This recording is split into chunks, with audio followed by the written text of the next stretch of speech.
নমস্কাৰ সুপ্ৰভাত মৰ্নিং পালছলৈ স্বাগতম জনাইছোঁ ষ্টুডিঅ'ত মই অনিৰ্বাণ পাঠক ভাৰতৰ প্ৰতিৰক্ষা খণ্ডৰ বাবে এটা ভাল খবৰ ভাৰতে উচ্চ প্ৰযুক্তিৰ পঞ্চম প্ৰজন্মৰ যুদ্ধ বিমান ক্ৰয় কৰাৰ বাবে সাজু হৈছে ভাৰতৰ প্ৰতিৰক্ষা সচিব আৰ কে সিঙে যোৱা 5 জুলাই শনিবাৰে এই সন্দৰ্ভত এটা গুৰুত্বপূৰ্ণ ইংগিত দিছে তেওঁ কৈছে যে দেশৰ হৰ্ষমাদী প্ৰয়োজন পূৰণৰ বাবে পঞ্চম প্ৰজন্মৰ যুদ্ধ বিমান ক্ৰয় কৰাৰ বাবে চৰকাৰে বিবেচনা কৰি আছে তেওঁ লগতে এইটো কৈছে যে বন্ধু দেশৰ পৰা এই ধৰণৰ ক্ৰয় কৰাটো কৌশলগত বিকল্প হিচাপে গ্ৰহণ কৰিব পাৰে দেশখনে প্ৰতিৰক্ষা সচিবৰ এই বক্তব্য অতি গুৰুত্বপূৰ্ণ আৰু তেওঁৰ বক্তব্য এনে এটা সময়ত আহিছে যি সময়ত ৰাছিয়াৰ ৰাষ্ট্ৰপতি ভ্লাদিমিৰ পুটিনে ভাৰত ভ্ৰমণ কৰিব বুলি প্ৰকাশ পাইছে এতিয়া প্ৰশ্ন হৈছে ভাৰতে কোনখন যুদ্ধ বিমান ক্ৰয় কৰিব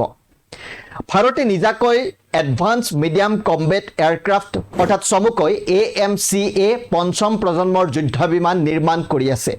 কিন্তু ইয়াক নিৰ্মাণ কৰি ভাৰতে বায়ুসেনাত অন্তৰ্ভুক্ত কৰিবলৈ কমেও 8 পৰা 10 বছৰ সময় লাগিব ভাৰতে যদিও কোনো দেশৰ নাম উল্লেখ কৰা নাই তথাপিও আমেৰিকাই ভাৰতক F-35 আৰু ৰাছিয়াই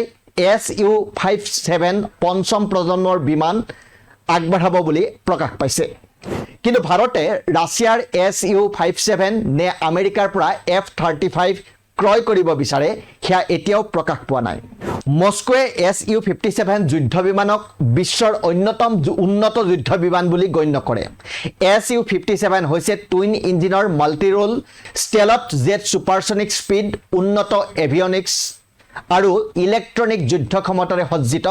এখন যুদ্ধ বিমান ভাৰতে পূৰ্বে এই জেটখনক লৈ আগ্ৰহ প্ৰকাশ কৰিছিল যদিও কিছু কাৰিকৰী আৰু অংশীদাৰিত্বৰ বিবাদৰ বাবে বিষয়টো আগবাঢ়িব পৰা নাছিল উল্লেখযোগ্য যে বিগত বছৰবোৰৰ দৰে এইবাৰো অনুষ্ঠিত হ'বলগীয়া ভাৰত ৰাছিয়া শীৰ্ষ সন্মিলনত অংশগ্ৰহণৰ বাবে চলিত বৰ্ষৰ ছেপ্টেম্বৰ মাহত ৰাছিয়াৰ ৰাষ্ট্ৰপতি ভ্লাদিমিৰ পুটিনে দিল্লী ভ্ৰমণ কৰিব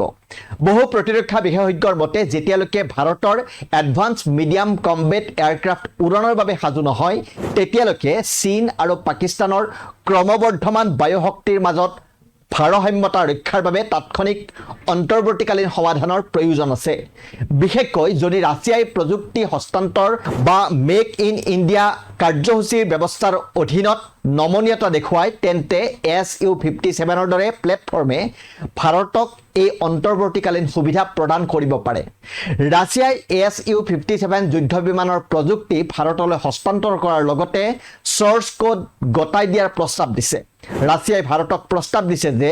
যদি ভাৰতে Su-57 ক্ৰয় কৰে তেন্তে ভাৰতৰ এডভান্স মিডিয়াম কম্বেট এয়াৰক্ৰাফ্ট কাৰ্যসূচীত প্ৰযুক্তিগতভাৱে সহায় আগবঢ়াব